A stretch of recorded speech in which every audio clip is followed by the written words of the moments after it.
Ассалаумағалейкум, құрметті көрермендер. Баршаңызға қайырлы күн. Бүгінгі тақырып тауықтардан күніне қалай 2000 мен 5000 теңге аралығында қалай ақша табуға болады, қалай табуға болады, соны сіздерге айтатын боламын. Сіз қалада тұрыңыз, ауылда тұрыңыз, оған қарамайды. Ауылда тұрсаңыз, енді ауылдық жерде көбі енді тауық асырайды ғой, мысалы. Кішкене қиындау болуы мүмкін, или болмаса кішкене арзан болуы мүмкін. Сіздер жақта қалада көп асырамайды, бірақ та қымбаттырақ өтеді. Сол себепті күніне 2000 мен 5000 теңге аралығында ақша табуға болады. Қалай табамыз? Сіз енді тауық асырайтын болсаңыз, сізге жұмыртқа бағытындағы тауықтарға көшкен дұрыс болады. Қандай тауықтар десеңіздер, ламан браун, хай секс дейтін, содан кейін легорн, сосын декл уайт дейма, декл бірдеме дейтін тауық бар, легорн сияқты ақ тауық. Соны аласыздар.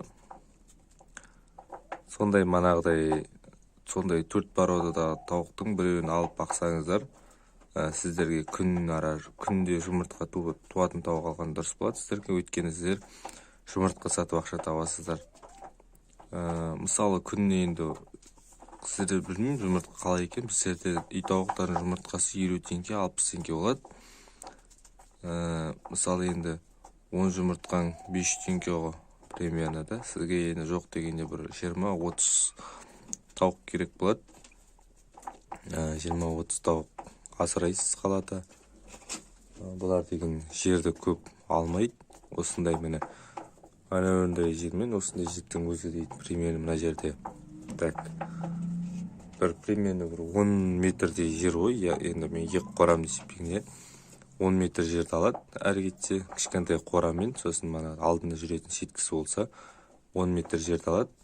Мен байқаймын, енді қалаға барғанда, тауық алғанда барып қараймын ғой, енді шаруақтар кішкентай, бірақ тауық асырап жатады да, кішкентай жерде. Мысалы, орыстар тауықтарын шаруаққа жаймайды, чисті сеткінің ішіне асырайды.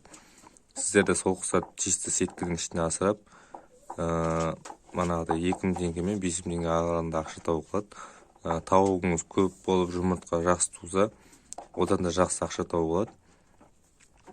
Магазинге өткізсеңіз арзан қалады. Магазиннің өзінде 55 па 45 пен 50-дің шамасында магазинде жұмыртқаның өзі. Сіз магазинге тапсырсаңыз, сізден арзан қалады. Сіз дейтін халыққа сатқаныңыз дұрыс болады. Жерде тұрсаңыз, көршіңізге сатасыз, көршіңіздің көршісіне сатасыз. WhatsApp группалар бар қазіргі таңда, енді интернеттің дамыған мезгілі ғой. OLX-ке жазасыз. Инкубация деп сатпайсыз, свежий жұмыртқа жеуге деген сияқты домашний үй тауықтарын жұмыртқасын сатамын деп жарнаманы жақсы жазсаңыз, сізге клиенттердің өзі ақ келеді.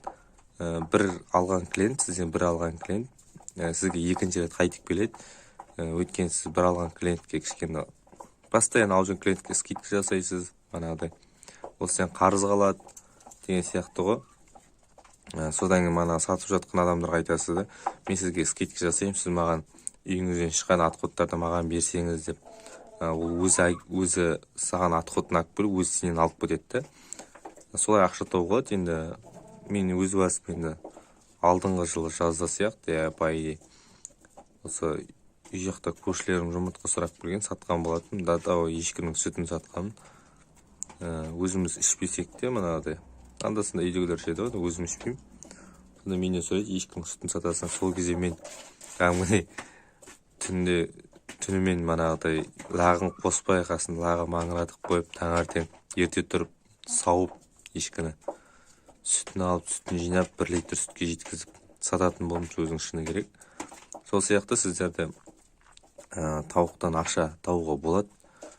Менімен келісетін болсаңыздар, комментария жазып кетіңіздер. Келіспесеңіздер, пікірлеріңізді жазып кетіңіздер. Енді не болса да жақсы пікір жазыңыздар. Енді мен сіздерге өзімнің басымнан өткен, өзімнің істеген заттарымды айтамын. Біреуден алып, біреуден ұрлап жатқан ештеңем жоқ. Жоқ дегенде тауықтан күніне 2000 теңге енді ақша табуға болады. Енді 2000 теңге мысалы жем алып тастайсыз, қазір жемнің өзі бір келесі 5.000 теңгемен 4.000, 3.500, 5.000 шамасында ғой енді манағыдай. Әзірге осы, енді арнаға жазылып лайк басып кетіңіздер. Осылай енді табыстан табысқа жете беріңіздер. Главное, тауықтарыңыз ауырмасын. YouTube'дан табыс табу, ақша табу дейтін сабақтарды түсіріп жатырық. Бір түсіреміз, ұнамай қалады, кетіп тастаймыз. Тағы да түсіреміз, бір жер дұрыс емес болып қалады, монтаж дұрыс емес болып қалады, тағы кетіп тастаймыз. Постоянно түсіріп уже оны пока тоқтатып қойдық енді. Монтаж үйлеспей қалады, енді салғасын дұрыстап салған дұрыс. Адамдар көретін болғасын, жаз мен енді танымайтын адамдар көрмейді, мені көбі таниды. Өзімнің достарым бар, класстастарым бар, группаластарым бар, ауылдастарым бар, бұрын Атырауда тұрған достарым бар, Оралда тұрған достарым бар. Барлығы көреді, айтады, "Ша, сен тауық сүріп жатсың ба?" деген сияқты. "Мә, ютубер келатыр ғой" деп адамдар айтады да.